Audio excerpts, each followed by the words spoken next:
And good morning, evening, afternoon, night, ladies and gentlemen. I'm Thomas, a.k.a. MrWartburg, and this is the 22nd episode of the MrWartburg Show. Today, which is recording on my birthday, actually, we're talking about a topic that is near and dear to my heart, and that would be football. And given that we're talking about football, I thought I should probably have a couple guests on who know more than I do, even though I know quite a bit about football.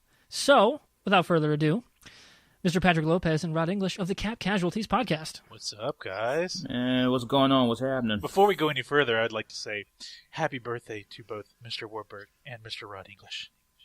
Well, thank you, sir. Appreciate it. You're both May 1 birthdays. That's pretty awesome. That's right. Yep. I always have a saying, hey, may the first be with you. May the first. Right. Hell yeah. The other one I don't like is the Justin Timberlake, it's gonna be May.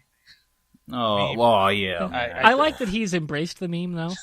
Well, he's Like got a real his good tweet. His tweet last night was, "Can you say you've memed yourself?" Yeah. Because I can. Yeah, exactly. Wow. He's got a good sense of humor, though. Oh, yeah, he's Oh, always yeah. had a real The good worst sense of role he humor. was ever in, though, was playing Jacques Lecoq in The Love Guru, which was probably, next to Freddy Got Fingered, the worst movie ever. You know, It's up there. that's probably that was the only I'd put- movie. Those were the only two movies I demanded my money back. Really. Yep. That I would put Norbit, that Eddie Murphy, just abomination up there too. I walked out. It was one of the few movies I've walked out of. It was just weird. Norbit was just weird. You know? Yes. A couple good lines. Yeah, there was some But- good lines, and the characters could have been decent. Oh, yeah. But it's just like, okay, so are we talking about like spousal abuse, or sexual assault Yeah. among spouses? I don't. There's some underlining like themes that are not very pleasant. So I didn't really like it. Anyway, Yeah. back to football. Back to football. So this week or weekend, of course, was the NFL draft. I guess it kind of counts as week because it now starts on Thursday. But we were going to do this Friday, but some plumbing issues and other things forced us to move it to Sunday. So this is why it's coming out late on my YouTube channel. So we're going to be discussing rounds 1 through 7, as well as a few other things associated with the NFL draft. And going with the outline here, we're going to start with one of the bigger topics, at least of day one, was just the sheer amount of trades. And even leading up to the draft, there were some pretty big trades going down. Obviously, the Rams and Eagles, or Browns and Eagles, and then the Rams and the Titans, for the Rams moving up to the number 1 spot. So I think there was 5 total trades on day one in and of itself, not counting those 2 trades preceding the draft. So of those trades, we'll start with the Rams and Titans.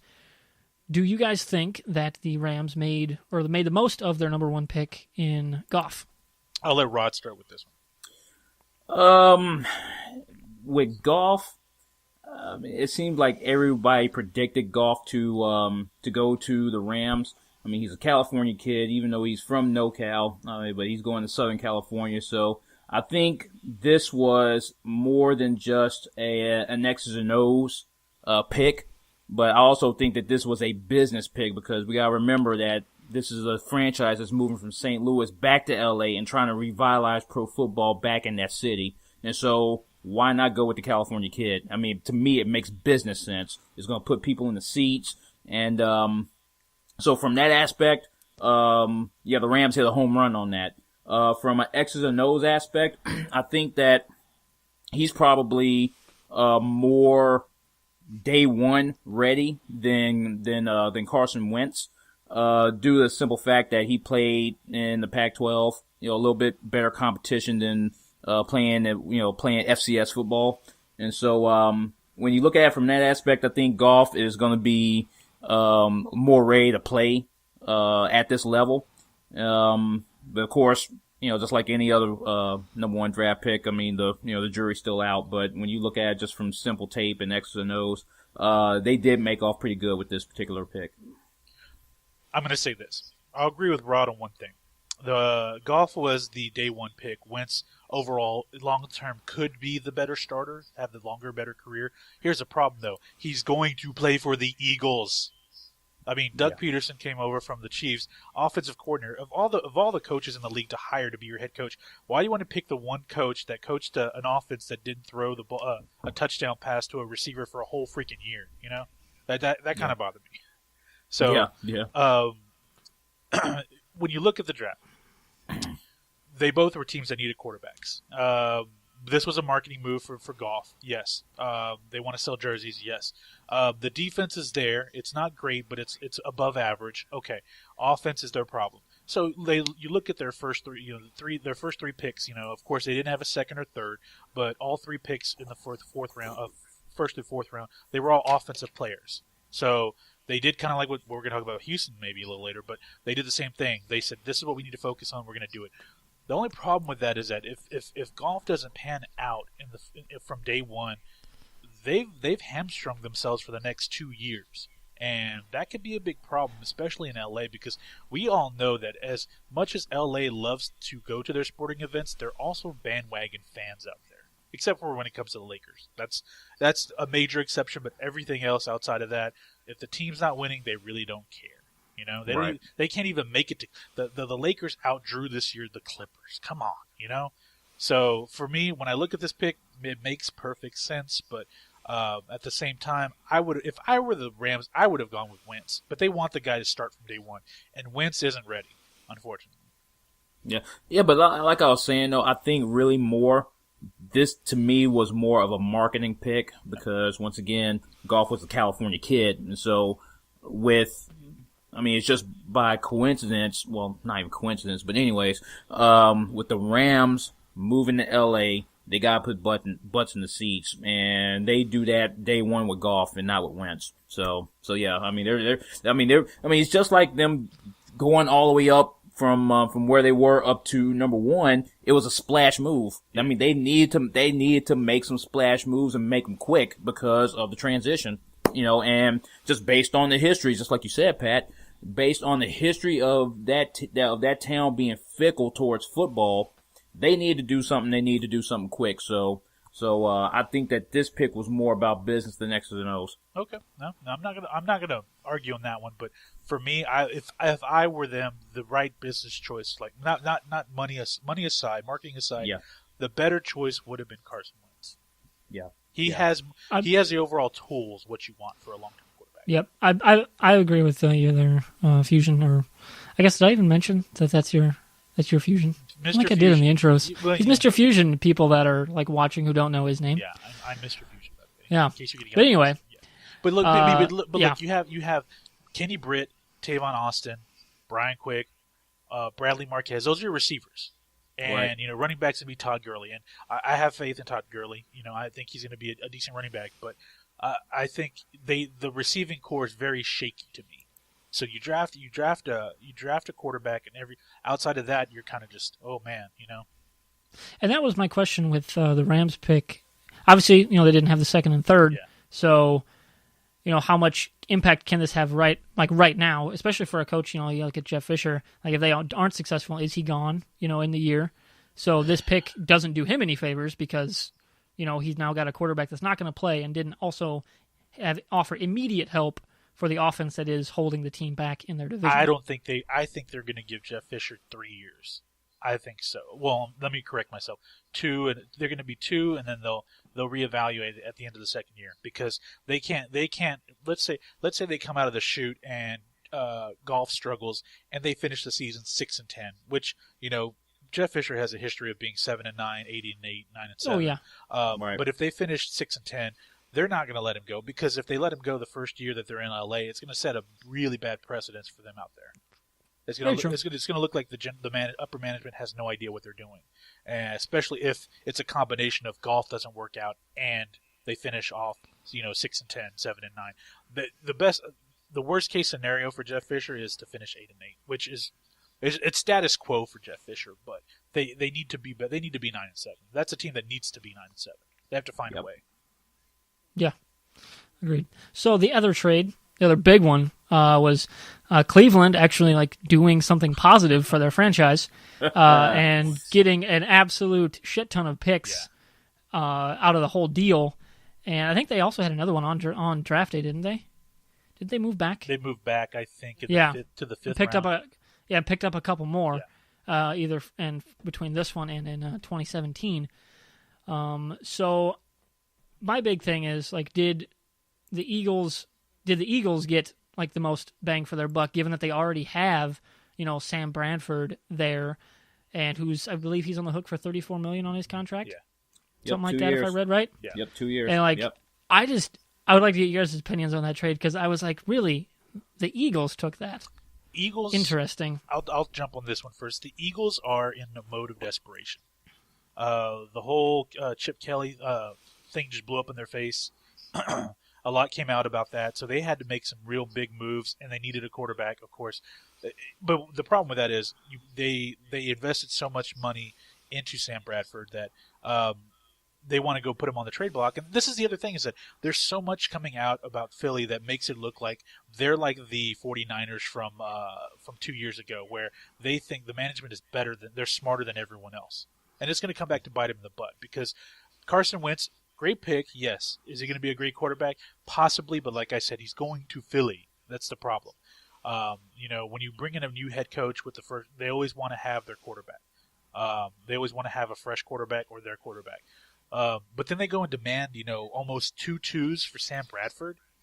That kind of logic, that kind of logic just baffled me. That they're basically just it was almost a joke. It's like, are you guys serious? Like, are you guys trolling the league with this thing? Because here's the thing though, with John Elway and the Broncos, John Elway, as much of an egotistical guy as he is, he's a smart executive. He's proven that, and he obviously got pissed off based because he was desperate for a quarterback. He reached out to the Eagles. The Eagles saying, "Okay, well, give us 2 twos." I'm sure he had laughed and hung up the phone. I would too. Yeah, no joke. I would have as well. The Eagles, I think of the 2 teams, the Eagles have more to lose in this, in giving away all those picks. The reason why is because they have a little bit of a depth issue both on the offensive side of the ball and the defensive line. And I know they picked, they had some lower round picks, but they needed earlier mid round picks to add depth, and that could come back and bite them as the season goes on, because they suffered from injuries last year. And I watched this and I'm like, okay, all it takes is this is what you're talking about. You're talking about all of this to happen. They have depth issues. Their upper management is kind of a little bit incompetent. And then let's say Carson Wentz struggles at the very beginning of the season. They're going to bring in Sam Bradford. That's going to look very interesting. That whole thing could be a potential for a lot of drama. Right. And then when you look at just basically their whole draft class, I mean, I'm looking at their draft class right now. I do not see, other than Carson Wentz, I do not see any impact players that can really make an impact day 1 or even, day 26. When you look at what they've done in the later rounds, I can see what they're doing, as far as from a depth standpoint. But when I look at this outside of Carson Wentz, I see maybe 2 guys that can make a difference. Alex McAllister, defensive end out of Florida. He's a pretty decent edge rusher, but there's a reason why he slid all the way down to the 7th round. But then again, he may be a steal. We don't know. But I see him as possibly making some type of an impact there. And then Jalen Mills. And the only reason why Mills slid all the way down to the 7th round is because of health issues, or health concerns, I should say. Because if you look at Jalen and what he did maybe a couple of years ago, I mean, a lot of cats were saying that he was going to be 2nd, 3rd round pick easily. Yeah. And so, his health has bothered him a little bit, so that's the reason why he slid all the way to the 7th round. But outside of Carson Wentz, those are only 2 picks that I see even doing just a slight bit of improvement or helping the team improve. Outside of that, the draft for Philly was just Well, and they have a mediocre running back with Ryan Matthews, Darren Sproles. Right. They really didn't utilize Sproles very well. So could he have a bounce back? Possibly. The receiving core is very so-so, just like the Rams, very so-so. So you're talking about 2 teams that drafted quarterbacks, and then you're looking at receiving cores that are like very lackluster. So and both of them have good defenses to where they can help them. They can bounce back. They could be like in the wild card chase, but you're counting on 2 rookie quarterbacks. And how did that work out last year with Mariota and Winston? How did that work out for them? Yeah. We all said oh, Mariota's going to have the instant impact, and then he went out with a leg injury after a couple weeks. And over the entire season, Winston had the better season of the 2, which I think Rod and I both said it was Mariota was going to have the good rookie season, but Winston was going to have the better long-term career. And there's a lot of luck and a lot of things that take a lot of factors that take place. But I just of the 2, I think the Rams have the better deal of the two of those two teams. I think the Eagles have and Carson Wentz have a big uphill to climb. I do. Yeah. And then you look at the Browns. Now, as far as what the Browns did, I mean, from a pick standpoint, I mean, they set themselves up really nice. Yeah. Very, very nice. I mean, God, how many picks did they have? Man, what, 12? Dang, they're 12 picks, which is absolutely crazy. And then plus on top of that, they was able, just like you said, Thomas, you was able to mention that they also got a few for next year as well too. Yes. And so here's the thing with Cleveland though. We've seen this story before, to where they have just a bang up draft, but none of the players seem to live up to their full potential. Yeah. Either they don't Very live true. up to either they don't live up to their full potential, or they're nutcases, a la Johnny Manziel, a la Josh Gordon, I mean, freakish talents, both of them, but was just total nutcases and can't seem to stay out of trouble.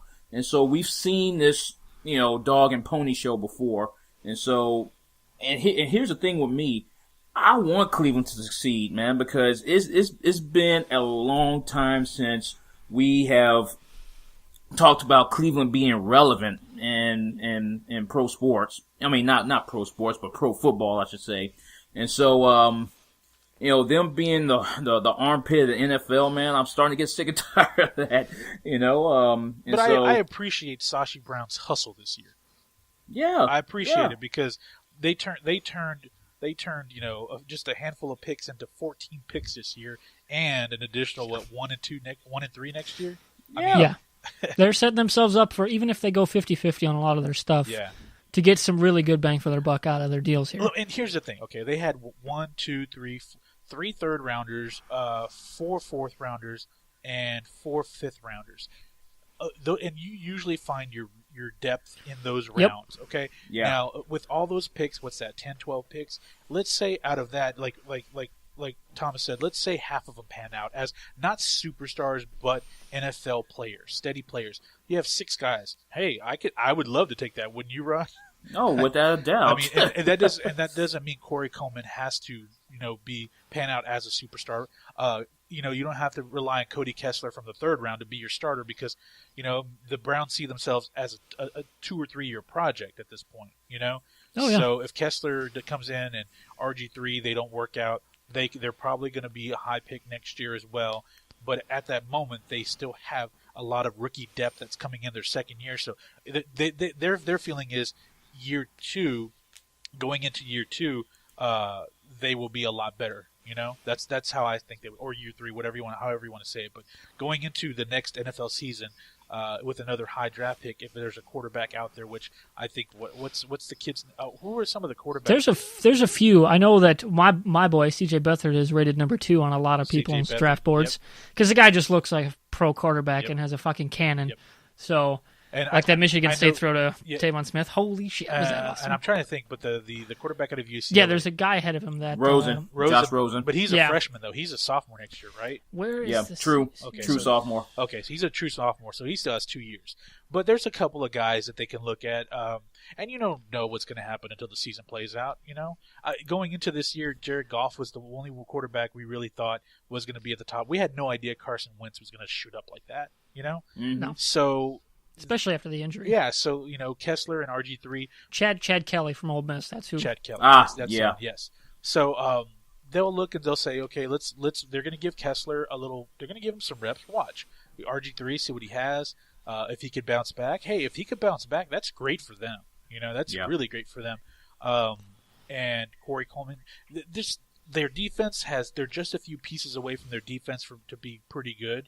And now with all these players, if they get 4 or 5 of these guys to just be, regular NFL players, that's going to go a long way into building next year as well.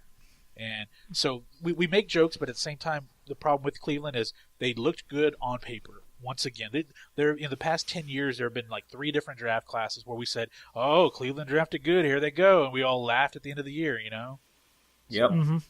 I liked it, but I did like their draft. I'm not gonna lie. I liked the two ends they got in the second and third, Agba and Nassib. I liked them. I also liked Cody Kessler in the third round. I thought they had a very well-rounded draft from all the way through from the first to the mid rounds. Yeah, and then to add on to that, there's two more picks that I'm looking at that to me that I see that these guys, even though they were late, somewhat late picks, but I see them making instant impacts. Spencer Drango out of Baylor, offensive tackle, and Scooby Wright, the third, the inside linebacker from Arizona. Now, for those that are listening, of course, I live in Orlando, Florida right now. I'm a native Houstonian, but I live in Orlando. But prior to moving here, I lived a year and a half in Tucson, Arizona. So I got a chance to see Scooby Wright and watch his game up close and personal. And Cleveland got a special player in that kid. I mean, that dude from sideline to sideline, even though he didn't really time too well in the 40, but when he puts pads on, the guy has a nose for the football, and then from sideline to sideline, man, that guy can cover. And then plus on top of that, how he plays against the run is huge. Yeah. Absolutely huge. And so watch out for Scooby Wright, man. That dude's the truth. I like that kid. And Rod and I would talk off air a lot and during the weeks leading up to the draft. Scooby was a player I was looking for. I was very shocked that he fell to the 7th round. Really, I did. But then again, part of me knew that he measured really small, a lot smaller than they thought, and a lot slower than they thought. But when I watch him, he reminds me he's a poor man's D'Amico Ryans. That's what he reminds me of. A guy that can go sideline to sideline and he finds the ball. And you need that with an inside linebacker, especially when you have when you're pinching on the ends like the way Cleveland wants to do. Obviously, with their higher draft picks, what they want to do is they want to pinch the ends a lot more frequently. That leaves your linebacker to have to be able to find the ball if it escapes, and that's what Scooby does. So, I'm not saying he's going to be a Pro Bowl guy. He may be a backup, but don't be shocked if in 2 years the guy's starting for the Browns. Don't be shocked. Yep, totally agree. But for the Browns, when I look at them, watch for Jordan Payton. Watch for Jordan Payton. He can play slot. He can play outside. He's not super speedy, but the guy has good hands. He's Laquan Treadwell with not as much athletic ability. That's the best way I can put it. But the guy does find the ball, and that's the main thing. So if they're going to go deep with Corey Coleman, to have Jordan Payton go, be your slot guy is going to go a long way. And it all depends on how RG3 pans out. It really is. Mm-hmm. But this is a situation where we could look at, the first few games of the season where they could be very interesting. They could be fun to watch, And to say that about the Browns it nauseates me just a little bit. Yeah. I'm not going to lie. Just the fact that, this team could be pretty darn good. They could finish up, 7-9, and we say, wow, okay. Just like the Raiders, they're about to turn the corner, But then year 2 is where it really matters. So they can have a couple of these guys pan out, and then year 2 just have a really bad draft and screw up free agency, and this team could be 4-12 once again. But hopefully at the end of the year, maybe Siri won't be having Cleveland as like the place where sadness exists. Exactly, it is the place where sadness exists. I'm not gonna lie, it's pretty sad. It really is. It's like Rod said, we need good football in Cleveland.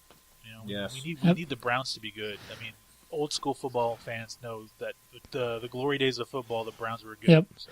They just need to be good by the time LeBron retires. Yeah, exactly. That's exactly right. That's good. Yeah, because right now LeBron's carrying Cleveland right now. Yeah, he looks like he's about to take his talents to a different area, if you know what I mean, man. Oh, yeah. I don't know if he's going to like what's going to happen this year. At least the Indians aren't doing terrible. Yeah, but the last 4 years, the Indians have been they've been okay. Yeah. They're okay, and then they just flame out at the end. Oh yeah. So. But anyway, moving on. Yeah. So we got through the trades. So overall, who had the best draft? Rod. Jacksonville. I mean, when you look at just those first 2 picks, man, Jalen Ramsey and Miles Jack. Miles Jack was pretty much Christmas in April, for them. You're getting a kid that is probably, and I said this in on our last podcast that Pat and I did, our last podcast episode, excuse me. Yeah, I'm having a hard time talking here. But Miles Jack to me was the best total athlete in this draft. When you look at his whole pedigree, even though they have him listed as an inside linebacker, he can play inside, he can play outside, he can play safety, and he can be somebody's emergency running back if they wanted him to be. The dude has that much talent and has that much skill to where it's, once again, just absolutely crazy. And then you look at Jalen Ramsey. To me, Jalen Ramsey is the second coming of Deion Sanders. The type of corner that could shut down one half of the field, or a third of the field, I should say. When you look at, just his range, the dude has long arms. I'm talking about long freaking arms to where, I remember watching one tape. I forgot what college he was playing against, but, it looked like he was probably about 2 yards behind the receiver. And this dude did almost like straight up Greg Louganis, stretching out to where he was dang near parallel with the ground, and he wound up snatching the ball for the interception because he has those long type arms. His recovery speed is absolutely wonderful. I'm high on Ramsey. I was high on Ramsey before the draft even started. So, but when you look at one pick that I think is going to be a sleeper, and I can see why they got this kid, maybe for a little bit of insurance, maybe to groom him a little bit. Their 6th round pick, Brandon Allen.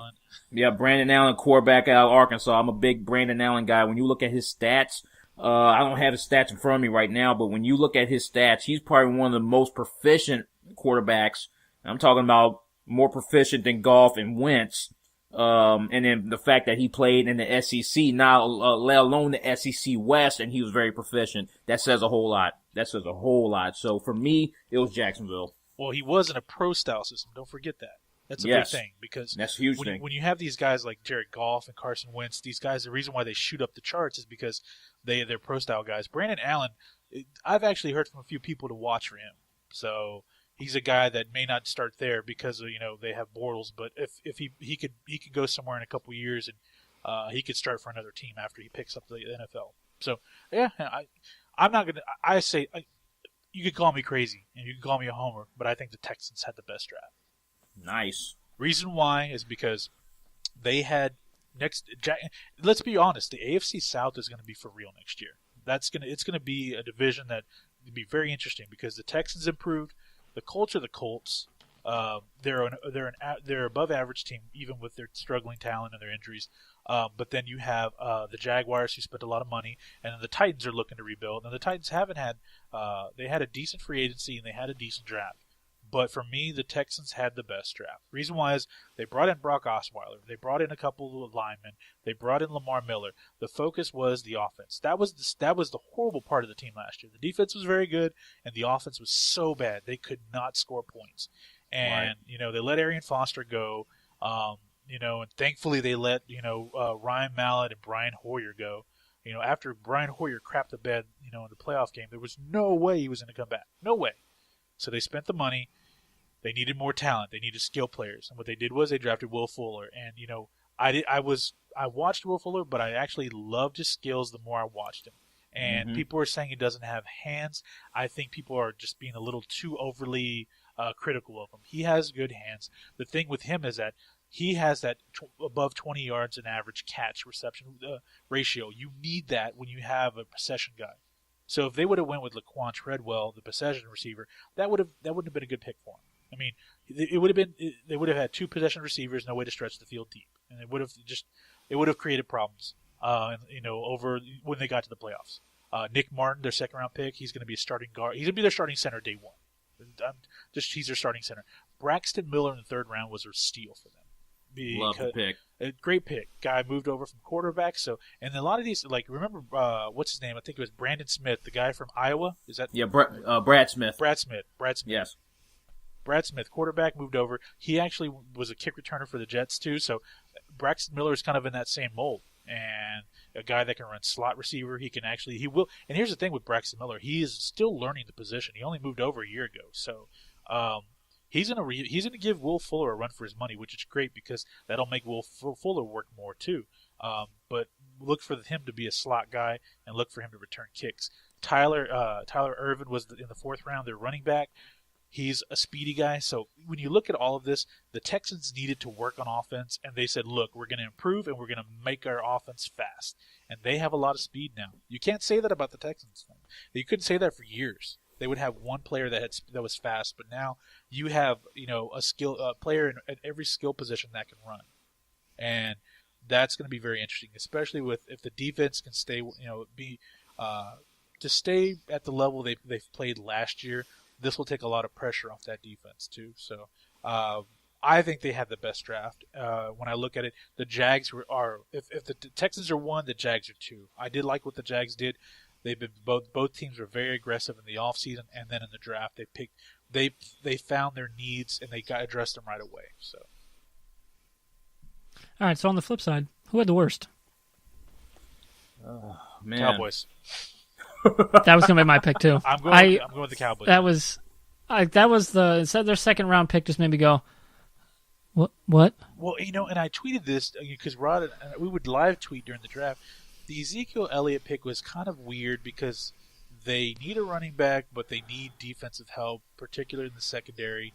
And I'm like, my thing with them getting Elliott is like they already had a guy who was like, didn't Morris go to the Pro Bowl just like a couple years ago? Yes, sir. He was a so they're going to be paying 3 years ago. Yeah, they're going to be paying 3 running backs who have 2 have been starters and one's a 1st round draft pick. Yep. Like there's like running back by committee and then there's overkill. Yeah. Very and much I think overkill. that they may, unless they're going to deal somebody, which maybe that's their plan, but it just seems like, man, that's just a lot to stockpile into a position where you don't need to in today's NFL. Yeah. Well, don't forget they also took another running back in the 6th round. Yeah. Darius Jackson. It's like, what are they doing? I know that they have this stout offensive line that they built through the draft, this big, strong offensive line, but the problem with it is you have an older quarterback that's coming off of a back injury. You have your number 1 receiver who's a total nut job. Mm-hmm. I was okay with it until the 2nd round pick. Jalen Smith there's a possibility he may not even play. Yeah, that's what made me go, oh, geez, because like I could get the Miles Jack because like of what that injury is. Yeah. And 9 times out of 10 he's going to come back and he's going to be 100% exactly where he was. Yeah. But Smith, you're going, geez, that's a lot of unknowns. Well, and with the MCL, ACL with Jalen Smith, that's not even the problem. It's just that he has. The nerve damage. He has nerve damage. I mean, there's no response from the nerves in his knee, and they say it takes time. And trust me, I know people, and I've had it myself. With those nerves, it can be a week, it can be years before you even start. They fire, and if he's not feeling it now, more than likely he's not going to feel the nerves fire off in the next couple months. Yeah.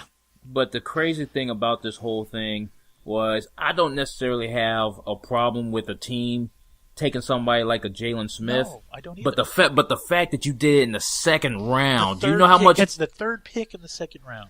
Do you know how much money that's going to command? Yeah. You know. Thankfully, they're after they're in the current collective bargaining agreement, not the old one. Oh yeah. Because holy shit, that would have been bad. Yeah, he would have. Like he had this been 5 years ago, he would have made probably another $7 or $8 million more than what he's going to make now.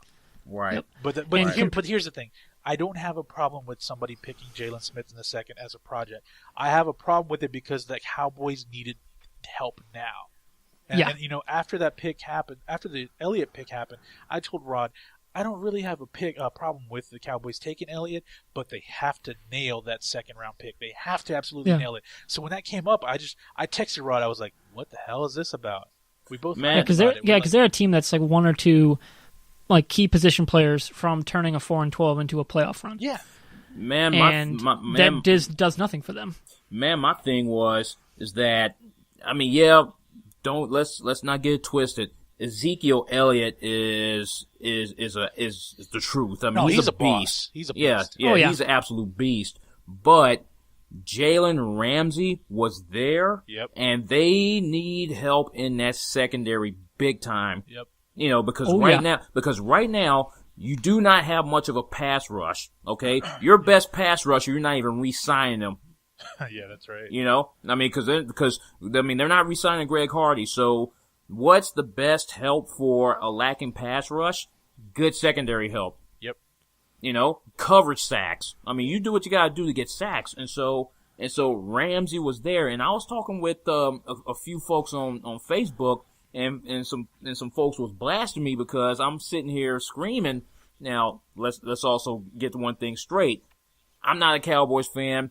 I could care less what the Cowboys do. They're always gonna suck in my book. But anyways, to be objective, I kept saying they need defensive help. They need help in the secondary, and Ramsey was there, and they're gonna pay for this. And a lot of folks were like, "But yeah, you got Ezekiel Elliott, man, behind that offensive line. All you got to do is just, what was the comment? All you have to do is just, pound the ball and make sure that the other offense doesn't see the field." And I'm like, okay. Well, if that was the argument, they should go look at how Minnesota's doing it. Like, look at their defense. It was awesome, and their offense was just pedestrian with a good running back, and they made the playoffs because they had a legitimately good, borderline great defense. Yeah. Dallas isn't going to get there with the defense they currently have, an aging, off-injured quarterback, and a good running game. Well, that's not a recipe for the playoffs. No, no. They can run the ball all they want, but what's going to happen is the safeties are just going to press, and they're not going to be able to throw the ball.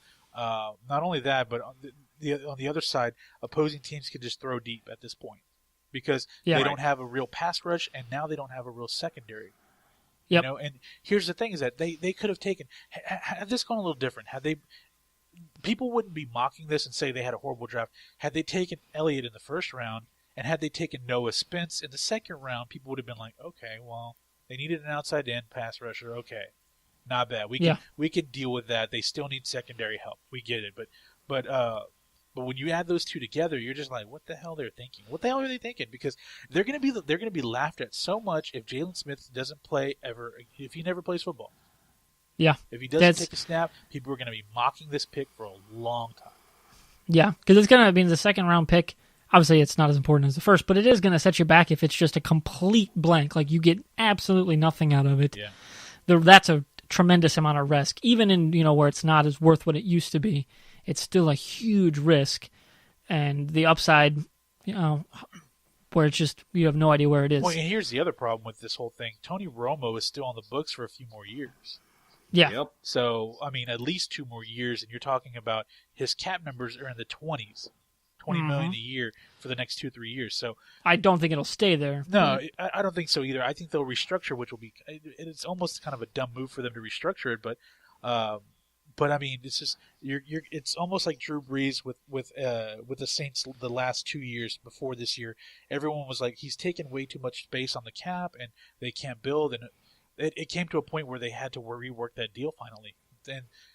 And it did start to hamper their entire roster. Yeah, whether it was that specific one, but his cap issues were part of the greater whole issues for their entire franchise. And here's the thing, though: by the time Romo's contract will be up, all these offensive linemen, these first round picks, they're going to be wanting new contracts as well.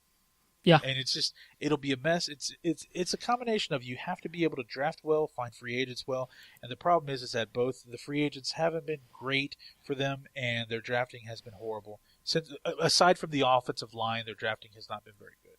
So. Yeah. And so, if there was a team that had the worst draft, for me, it's going to be the Cowboys. I don't know if Rod agrees or not.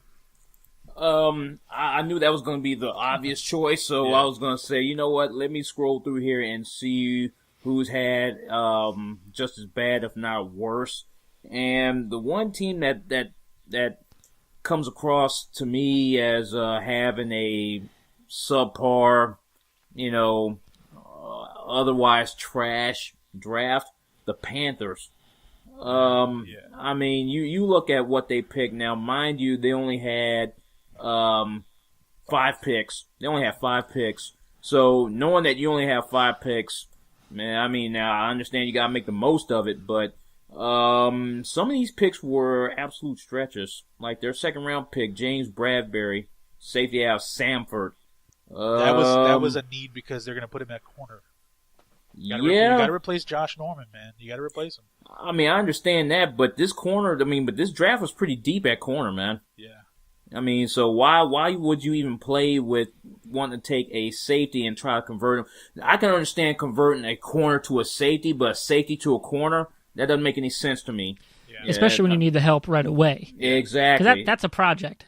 Yeah, that's exactly what that is. It's a project. And very rarely have we seen safeties move to corner. Usually it's vice versa, and it's more successful that way. Yeah. Like the great ones can do both. Yeah. But those are like extremely rare quantities. Yeah. Now, mind you, they wound up getting Zach Sanchez out of Oklahoma. I mean, he's a corner. And he's not bad. He's serviceable. He's serviceable. Is he Josh Norman level type corner? I mean, of course, the time will tell with that. But I just think that that second round pick's got my head scratching a little bit. So it'll be the Panthers for me. For you. Okay. Yeah. All right. So that's the best and worst. Yeah. So we kind of touched on the biggest head scratcher, at least for me anyway. That would be the Jalen Smith pick. That's probably going to be the biggest head scratcher for a long time. My other one, Unanimous. though, how crazy is it we're saying that and a kicker went in the second round? Hey, man, with the new rules, you have 33-yard extra points. They got to do what they got to do. It just struck me as like, holy shit, a kicker just went in the second round. Yeah. And it's not even like the biggest what the fuck moment of the draft. Yeah, no. That's crazy. Well, now, I will come to Aguayo's defense. The dude is the most accurate kicker in NCAA football history. So, Not knocking his talent, because the guy's assuming he stays consistent because kickers are rather fickle. But hey, I'm going to let you guys know something. The last time a Florida State kicker went very high, Janikowski, man. Sebastian Janikowski in the first round, and he's still kicking. He's 38 years old. And he's still kicking. Yeah. So, but that dude's a fat freak of nature. Yeah. And Aguayo, I mean, when you look at his physical nature, man, I mean, I think Aguayo will last a whole lot longer than Janikowski will. I mean, I think he's going to be the next Morton Anderson, if you ask me. Like a 23-year kicker, 24-year kicker. Yeah, easy. You know, like I said, I've had the fortune enough to watch a lot of Florida State ball down here, and every time I see this dude kick, I think, if I'm not mistaken, he only missed either 1 or 2 field goals last year, this past season. Okay, that's the whole season. So if he's money between 25 and 45, then that's what they're looking for. Because don't be shocked. Yeah. Don't be shocked if next year there's a lot of extra points that are missed. Don't be shocked. Yeah. And then not only that, you have to remember that this is Tampa Bay, that they still have a young quarterback. They still have that mold to where, and I got a chance to watch a lot of Tampa Bay ball last year too. They were in a lot of games last year, you know, to where they lost a lot of games either by 3 or by a touchdown or whatever the case may be. I mean, they didn't experience a lot of blowouts last year. And so imagine what a kicker of Aguayo's caliber can do for their team. So, now, jumping up to the second round, was that a little bit of a stretch? Maybe. I could see him maybe going third round. But, I mean, as far as what they did get, they once again, they got them a Morton Anderson, in my opinion. So you don't have a problem with that pick? To be honest with you, I really don't have a problem with the pick, man.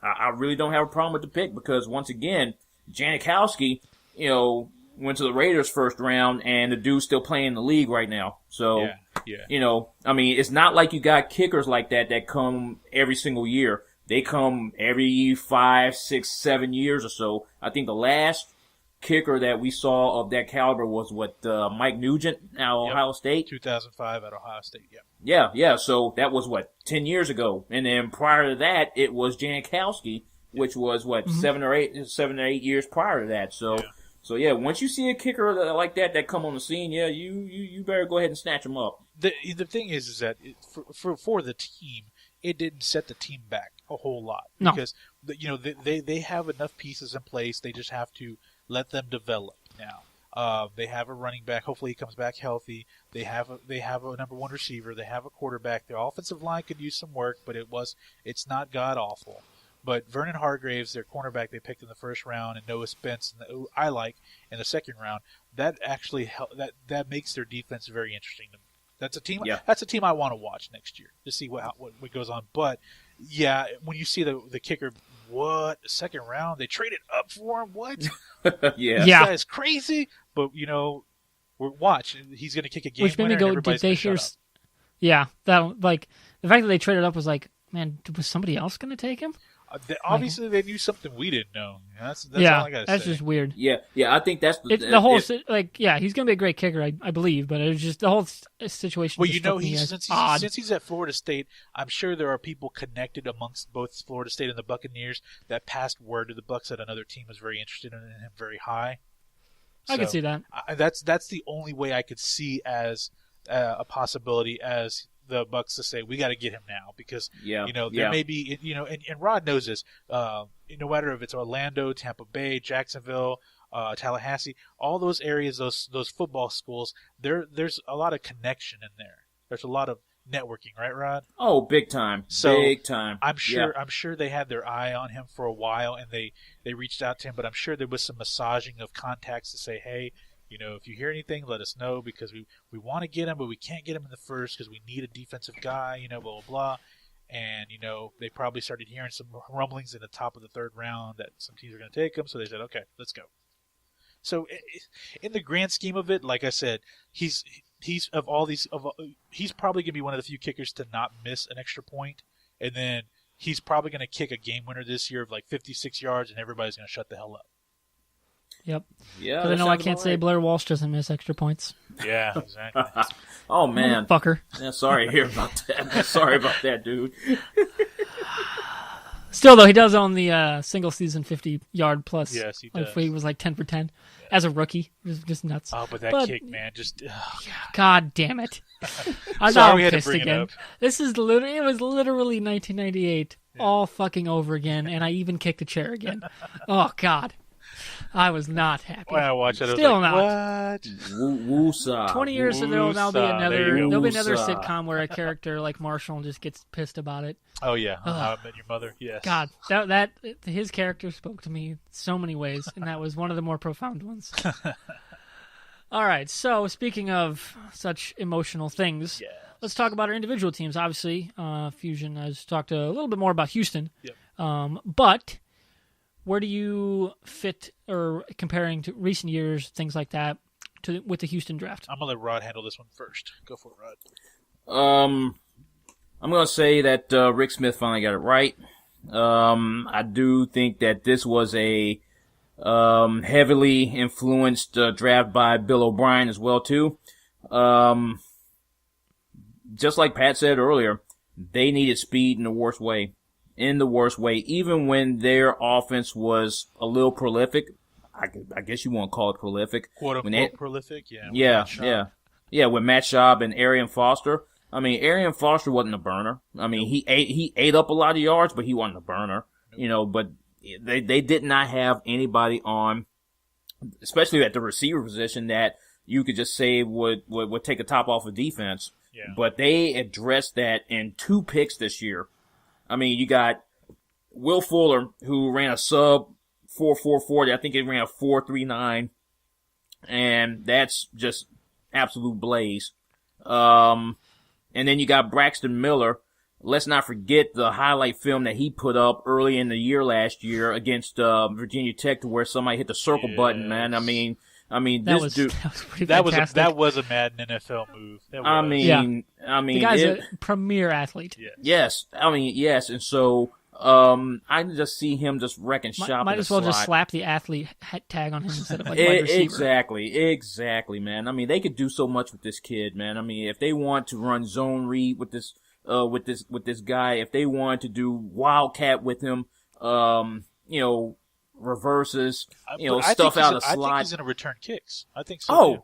I think so. I think he's going to win that job day one. Yeah. I mean, because you have to put this kid on the field. Yes. Just for his sheer athleticism, you have to put him on the field. So, I mean, yeah, with the Texans, I'm finally a proud fan to say that Rick Smith, if you're listening, you finally got it right, Chief. I mean, you finally got it right to where, I think we've done enough on defense, to where our defensive side, the defensive side is going to be all right. Yeah. And even what they did in the draft with KJ Dillon's going to be a steal to me. I like his. I mean, I definitely like his game. I mean, he's a good thumper, but he's got speed though. Yeah, he's definitely got some speed. And then a lot of folks are talking about DJ Reader as well too, that he's going to be a steal as well.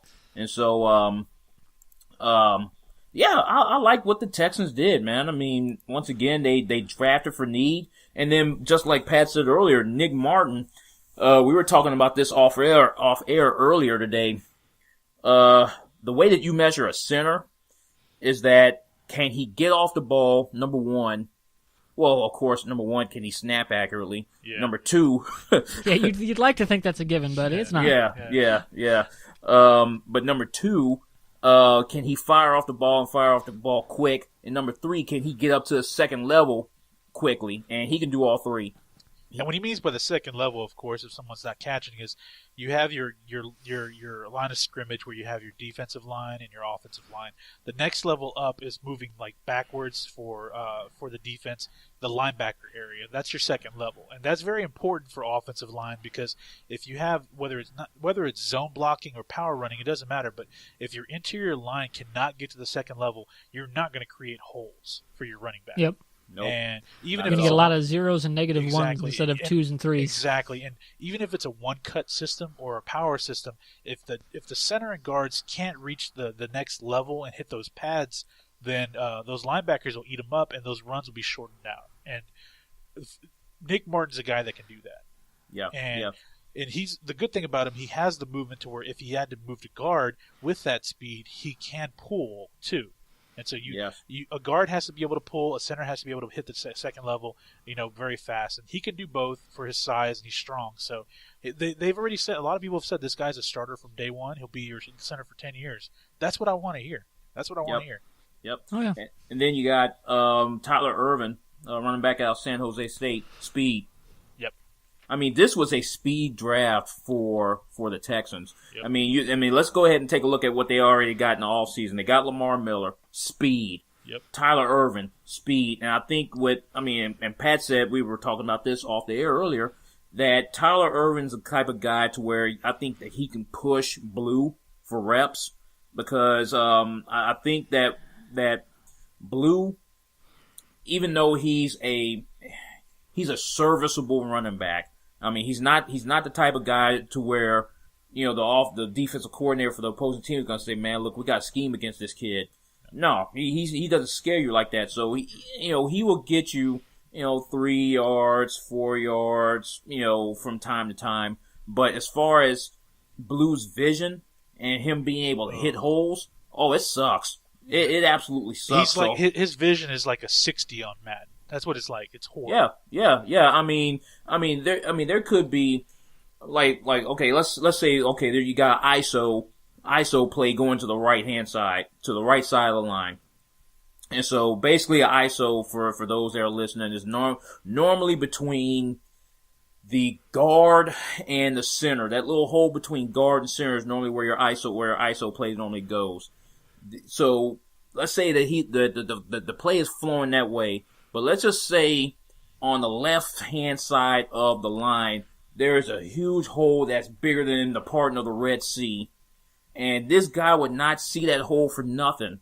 I mean, his patience is garbage. And, like I said, his vision's just not that good. So hopefully this kid from San Jose State can wake him up a little bit. If not, he will be getting more reps. And he's another guy that, because of his size and speed, he could be returning kicks too. So. It was a good draft for them. Yes.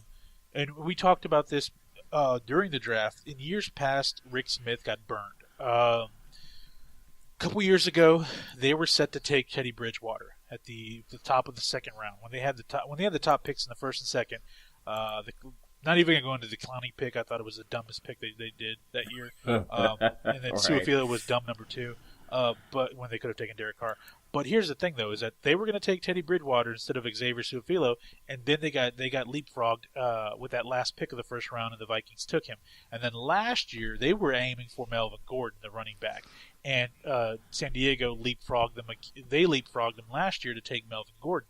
So by them moving up both in the first and second round, what that shows to me is that they were very aggressive. They saw their guys, and they may have gotten a little too worried about all of the talk that happens, because all these teams, during every pick, there's phone calls. I'm sure there's more phone calls than we can ever imagine. Maybe like 10 phone calls every pick, and that worried Rick Smith and Bill O'Brien. They say, nope, we're not going to take any chances. Move up one spot, to hell with it. Move up one spot, move up another 2 spots, take the number 19th in the second round. That shows me aggression to get their guys, and that shows me they're ready. They realized they needed to improve on the offense. They needed to create speed on offense, and they did that. And I really liked this draft. I really did. Yep, Rick Smith definitely learned, just to piggyback off of what Pat said, Rick Smith definitely learned his lesson, because when they moved up, when they swapped picks with Washington and they got Fuller, then you already knew what was on Washington's mind, because they wound up getting Josh Doxson, the receiver out of TCU, with the very next pick. Yeah. So it was like, okay, and I'm pretty sure that O'Brien had to get in Smith's ear and say, dude, you better go ahead and you better do what you gotta do and pull the trigger, or else we're gonna lose this guy. Yep. And so yeah, kudos to the front office, man. They finally got this one right. They didn't reach too far. This wasn't a case of them moving up 10 picks to take a guy. Right. In both rounds. So it wasn't one of those situations. So it's like, okay, they got their guys. They filled holes that they needed. They drafted quality in the first 4 rounds, honestly. And like I said, I really want to watch if they're going to give Tyler Ervin some carries and what they're going to do with him, because of his speed, they have several options for him, but I really want him to give Alfred Blue some more competition in the offseason, because I do not like Alfred Blue. I don't like him at all. I know they gave him carries. He had a couple 100-yard games. The guy is like the worst type of an Eddie George runner. He's big, he's tall, and he has no vision. But because of his size, he could get 2 or 3 yards, and that's not good in the long run. When you're trying to win games and chew up clock, that doesn't do you any good. Lamar Miller is going to create a lot for them and open up a lot for them. And with Lamar Miller's speed, with Will Fuller's speed, Braxton Miller's speed, that opens up a possession guy like DeAndre Hopkins. So all it takes is Brock Osweiler to get them the ball. That's the only factor at this point. That's the only thing we need to really be worried about, is if the guy if he has short range accuracy issues, we're gonna have a problem. Right. But at that point, just chuck it deep. Go Rex Grossman and just fuck it. Throw the ball deep. Throw it deep. Never go Rex Grossman. You gotta Never go sometimes Rex you gotta go Rex Cannon, man. Just say I'm going deep. Yep. What about your Vikings, man? Well, I wanted to kind of bridge between this and say that you guys is the Braxton Miller. Yeah. The pick there, I was like, damn, that's like if Cordell Patterson wasn't a dumbass. Yeah. Oh man. And that's because he is. The guy just does not know how to learn and get better. Yeah. Like right. we have apparently Zimmer has tried to set up mentorships, between him and like other receivers, or even like Chris Carter, who is still very close with the organization. He just doesn't do it. Doesn't go. Just kind of flakes off and does whatever he wants, and it shows in that he doesn't play. Whereas like Treadwell's like, I'm going to talk to Chris Carter on my own before even the draft starts, and he did, which was awesome. I think he's going to be awesome. Mm-hmm. But I really like the Miller pick for you guys, because like there's so many different ways you can use him. Because like you look at the Vikings, like the 2 times we put Patterson in the backfield, he goes and rips off 30-yard runs. Yep. If you can just do that a couple times a year, that's maybe the difference between 1 or 2 wins. Well, and here's the thing: you're going to get a couple of good years, solid years from Adrian Peterson. The guy's he's never aging. He's going to be effective 1,000-yard runner for the next 2-3 years. Oh yeah, he's going to shoot up. I think he's going to end up number 2 all time. I wouldn't be surprised. I wouldn't be surprised either, man. Because at the end of this season, he's probably going to be number 8 already. Yep. But you mean with Stephon Diggs, Treadwell is the great balance to him. Yep. Yes. He is the possession receiver we don't have. Yep. Because Johnson, Charles Johnson, good, decent possession receiver, not first-round talent possession receiver. Mm-hmm. And apparently he somehow got in the doghouse after he didn't 100% disclose how bad the injury was because he apparently broke a rib, and it was like shooting out a little bit. So he didn't tell anyone that it was like really that bad. So he didn't play. He got hurt like week 1. Didn't play the rest of the season, which really hamstrung us because we just had Diggs and a tight end. Yeah. And I really like the Treadwell pick. He's going to be able to plug in right away, and he's got great route running skills, which is something that Diggs already has too, and he had right out of college. Yeah. So we're going to have some really like consistent route runners, a guy with great hands who can own over the middle on top, like opposite our pass catching tight end in Kyle Rudolph. So we're going to have 3 really awesome in our pro 2 wide receiver sets, pass catchers for possession guys, and then you got Diggs, who is really fast and is going to be able to definitely make great plays after the catch. We already seen in his rookie season. So that's awesome, and I'm really looking forward to what we go on offense because we didn't really lose much in free agency, and most of the line is coming back, at least all the starters are, and we get a couple back from injury, which is nice to have Sullivan back, though Berger was awesome, like all-pro as a backup center, or borderline all-pro as a backup center. That was awesome to have, but this draft for us, I mean, we're going to have a ton of roster spots that are already taken up. Yeah. So I liked backing out of the 3rd round and getting some more picks in 2017 because we didn't need it. We really needed the cornerback in Mackenzie Alexander because we lost our slot corner, Josh Robinson, to free agency, who I never really was a huge fan of anyway. He just wasn't consistent. And looking at the tape on Alexander, the guy is consistent in his coverage and how he moves. Yes, he didn't have the picks, but like the way Zimmer preaches defense, he doesn't preach ball hawking. Yeah. And he had to like basically tell Xavier Rhodes to stop being Xavier Rhodes because you're fucking killing us. Yep.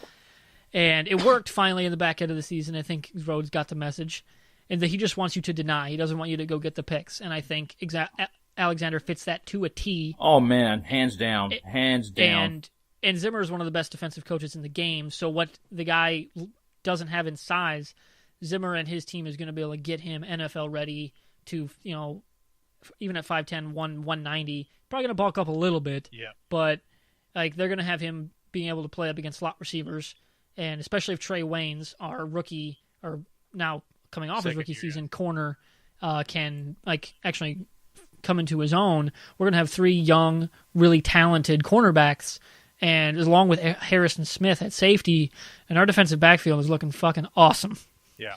Yeah. Like especially if Alexander plays out and Waynes makes some strides because he has good pedigree in the Michigan State coaching and now being in Zimmer's system. So I'm hoping Waynes can at least get close to Rhodes' level because I think Rhodes is definitely one of the top 10, 15 cornerbacks in the league right now. At least he's in the conversation. And if we can add a couple closer to his caliber and get them there, really liking that. The guard we got out of Western Michigan, the biggest problem we have with our 2 offensive line that are just either constantly hurt or just constantly getting beat around the edges, their footwork sucks. Yeah. They just cannot take that step back and not lose their guy. And Beavers, looking at him, the guy's really athletic on the line, something that, tackle, what's his name? Oh, God, what is it? Because he's going to probably end up playing tackle. It's the left tackle, Matt Khalil, yeah. After he hurt his knee, he was never the same. And he got close to serviceable last year, but it was really apparent that we were really putting our tight ends on his side much more often than not to help him out in blocking sets. And adding him there, I think he's going to be the developmental heir for Khalil, and maybe even Loadholt because he's getting up in his contract. I was going to say Loadholt had some contract issues, didn't he? Yep, his contract is really expensive. Yeah. And he doesn't really give us a lot for that money. Well, history dictates that you normally don't pay a whole lot for right tackles. Right. Yeah. They make good. I mean, they'll get big contracts, but the premier money goes to the left tackle, and you just if you have to assign swing guys and start them at right tackle or draft and move over. I was going to say Willie Beavers could be that guy where they bring him in, and he could be on the depth chart. He could be the swing guy behind both, and they ease him in to right and then swing him over to left eventually. Yeah, because we've had good luck with players like that the last few years. Yeah. The rookie we had drafted last year, he ended up playing in a couple different spots along the line. And I think this guy, he's going to fit that mold and be our kind of sixth man on the line, even as a rookie. And then he's going to fill into whether he's going to end up being a guard or a tackle in year 2. Because he's definitely in that mold where he could play both. I trust me. I was very interested in the Vikings, and I told Rod at the beginning of last season they were a team. They and the Raiders were 2 teams to watch out for, and all it takes is the Vikings to hit. If Treadwell is a legit threat in the end zone, then look out! Look out! Seriously, look out! Yeah, because Bridgewater does have great touch on his throws, and he's got a guy who's 6'2" who can go up and get the damn thing. Yeah, and who isn't a flake like Patterson who just can't figure out how to run routes. Yeah. I remember watching him running out routes like, oh wow, my this god, guy's going to be great. Yeah, no. Because it's like, oh yeah, he only played 1 year in college. It's usually not very good for first-round wide receivers. Remember, Rod, there was talk of him actually being taken instead of DeAndre Hopkins to Houston? Yep. I remember that like it was yesterday. I remember it like it was yesterday, man. And God, man, thank God it didn't happen. That is easily one of Rick Spielman's worst picks. Yeah. And the last other thing for me, I really do like the brothers, the inside linebacker from Missouri, pick. Just because it gives us an actual, another middle inside linebacker outside of Eric Kendricks, who is kind of all we got. And then there's Audie Cole, who was an undrafted free agent. But he's more of a special teamer who really kind of overachieved. And I think Brothers is definitely going to be that guy who can spell on first and second down, because Kendricks, I like him a little better. He got a lot better in pass protection last year, or in pass defense last year, because he's more traditionally an inside linebacker than our other guys. I still wish we would have eventually moved Chad Greenway to middle inside to the inside linebacker, but because he always fit that mold for me after he tore his ACL, because he just got so fucking big after that injury when he was a rookie.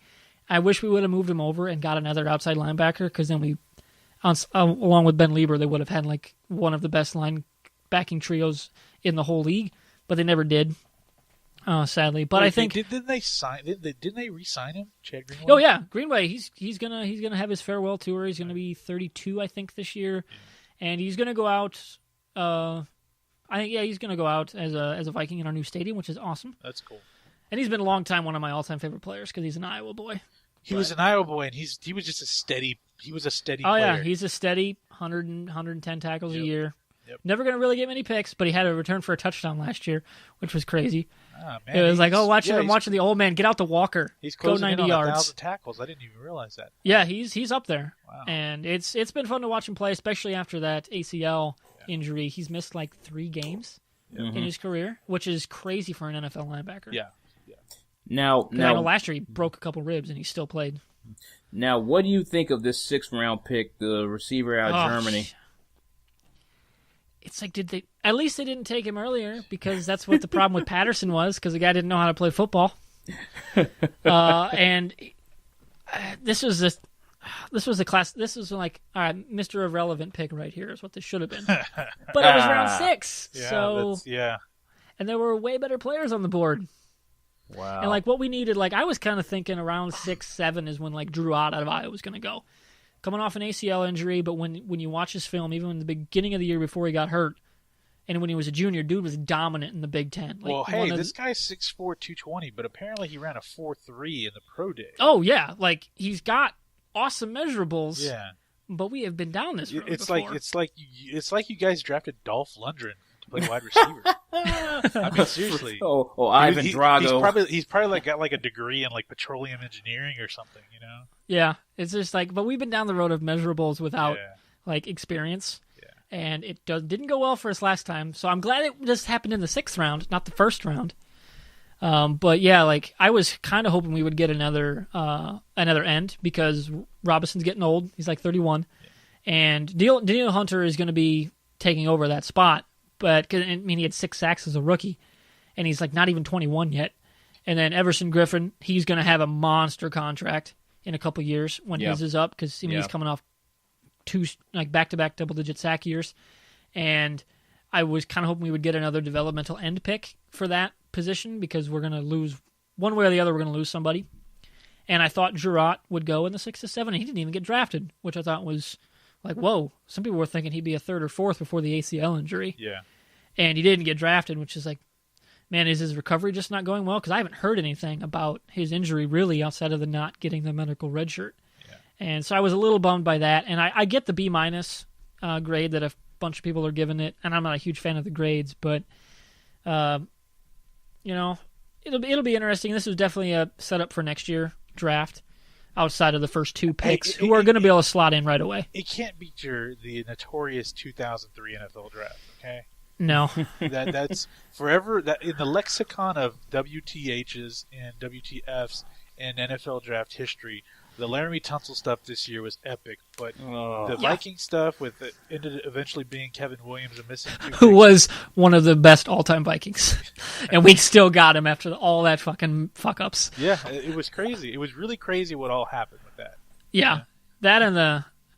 But man, like the thing, your question with it wasn't even Patterson that for the receiver thing, but like you look at like Troy Williamson. Yeah. Oh, Another, man. Yeah, that's a bad. That was almost Detroit Lions level. Yes. We just keep messing up on receivers. Yeah. We just keep doing it. I don't think Treadwell is that guy because you look at him and he's got so much more to his body of work than those picks did. Yeah. And he fits what we need way more than those picks did. So I think Treadwell's going to be a rock solid. He's a lot of people I've heard him compare in terms of skill set, like not of his stature, but Jerry Rice meets a DeAndre Hopkins.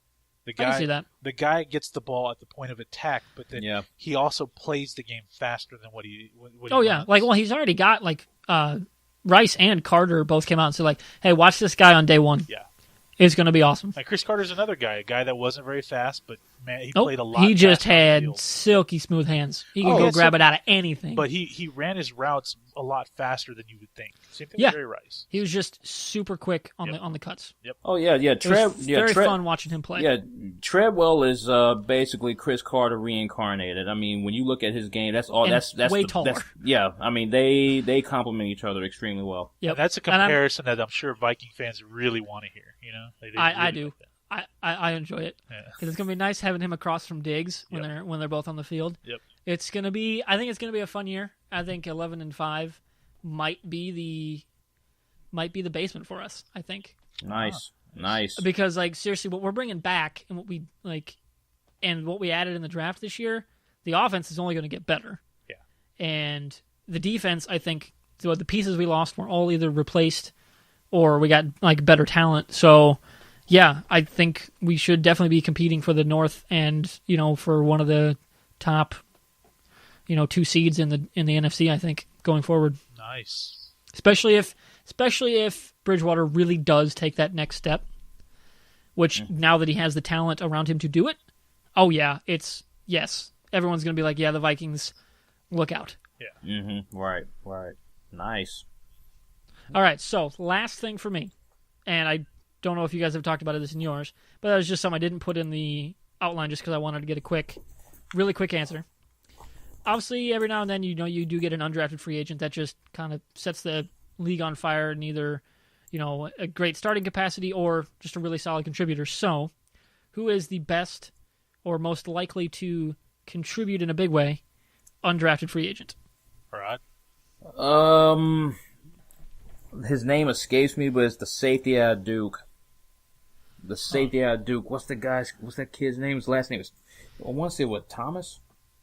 Was it Thomas? Oh man. I'm looking up the list on safety. Jeremy Cash. Yeah, Jeremy Cash. Yes, there it is. Jeremy Cash. And he signed with the Panthers. Yeah. Yes. Yeah. I think that I think that he's going to make some noise. I think he's one guy that I'm going to keep my eye out on. Now, one undrafted free agent that I just saw come across my Instagram account was I believe Trevon Boykin is signing with the Seahawks. Wondered where he was going. Yeah. Now you look at this time last year. I mean, he was the front runner for the Heisman and all this other stuff. And he was considered one of the top 5 quarterbacks that coming out. Yeah. Yeah. So to go from that to being undrafted, man, that's maybe crazy. It's a humbling experience for him because he thought he was better than he was. Yeah. He's got a hell of a QB to learn from too. Yeah, exactly. If there was anyone about a smaller quarterback to learn from and learn to be humble and be professional, it is Russell Wilson. You're right about it. It's a great situation for him. that's probably a blessing in disguise for him. He's probably the one I'm going to watch, just because I'm interested to see where if they're going to keep him at quarterback or have him run wide receiver, do a dual threat type of thing. Just because watching him on the field in college, for TCU, he just has a lot of talent. A lot of talent. So I really think that he's, for me, I wanted to see where he was going to land. And saying he's going to land over in Seattle, that's just a perfect situation for him. Oh, yeah. Now, for me, and I know it is kind of showing my bias, but I would say probably Tavon Smith, who was number 1 in the CFL draft rankings, and he signed with the Colts. The reason being is the play calling at Iowa, we don't do receivers, period. Yeah. We're tight ends, running backs, and the offensive line. That's what we do. And it's just old school football. And Tavon Smith, I think, was a way better receiver than Marvin McNutt, just in terms of his NFL readiness. Marvin McNutt was just a great college receiver, which is the possession guy that is just big. And Tavon Smith, that catch he had against Michigan State, it was, number one, a really well-thrown ball, but, he got behind 2 defenders, took it down for, I think it was 74 yards, something like that. And he did that 2 or 3 times over the season, and we just never gave him the chance to do it anymore. We just never called the play, which drove me nuts as a fan. And I think he's going to end up making the roster and then playing, either as the 3rd or 4th receiver, and then either, moving on. I don't know if he'll stay in Indianapolis, but I think he's going to have a pretty decent NFL career. Well, Kobe Fleener heading out, he has a shot of actually making the roster. Oh yeah, that's why I think he is going to make the roster, and that's a good situation for him to go to. And they also drafted Austin Blythe, which was Iowa's only draft pick of the year, which one was weird because coming off a 12-0 regular season. We only had 1 draft pick, but yeah, it's just overachieving 3 stars. But Iowa has a history of bringing in really good offensive. Oh yeah, and there's a lot of we already had 9 guys sign with teams, so we're gonna have some people that make rosters. And I think Drew Ott is one of those, if it wasn't for the ACL, he's in the 3rd or 4th round. And I think he's one that's somebody's looking for an edge rusher, and he's definitely gonna fit that bill because he's 6'4", 6'4.5", I think, and can't remember his weight, but yeah, the dude is built like a typical NFL defensive end, and I think he's going to fit in well. But he hasn't signed with anybody as of yet that I can tell. But yeah, that's kind of all I got. So that brings us to the end of this MrWartburg show / podcast / whatever I edit this into. I don't really know because it kind of morphed on me 10 minutes in. So we'll see what happens. But if you like the sports topics, obviously you got to follow my 2 guests. Number 1, they have their Cap Casualties podcasts, which you can find at Cap Casualties on iTunes, Google Play. It's Google Play. You're on the Google Store, right? We should be on Google Store. Are we? I think you are. Yeah, we should be. Yeah, you guys are Podbean? We're Podbean, yes. Podbean, that's right. Which their links will be in the description below. And you can also follow their Twitter, which I'll be putting across the screen and in the links, and their individual Twitters, which if you guys want to say those, since I don't really know Rod's off the top of my head. All right, well, mine, it's at Mr. English 78. And mine is Mr. Fusion at not Mr. Fusion. Yep. There's a lot of misters because I'm Mr. Wartburg. He's Mr. Wartburg. Yep. Well, all right. So I want to thank you guys for coming on. It was awesome talking football. Oh, this was great. Yeah, man, appreciate the invite. Yeah, it was pretty awesome. I'm an equal opportunity nerd and sports guy. Nice. Gotta have some sports. You know what? The nerd culture and sports culture are they're colliding in big ways. Yes, I love it. Yes. It's this is the perfect time for me to be born. It started with fantasy. It started with fantasy football and baseball, and it's been merging. Morphed after that. Yep. Esports, all that gambling. It's cards. Blackjack, all these events, and then everyone nerds love they play the games, they love the racing, and it's all meshing, It's great. Yeah, I love the convergence of my two loves in life. Yep. Nice. Same here. So, yep. Well, thank you guys for coming on, and of course, if you guys out there liked this content, definitely like the video, give it a subscribe, hit that nice red subscribe button on YouTube, and go follow my guests over at Cap Casualties and on their individual Twitters. See ya. Have a good night. Peace.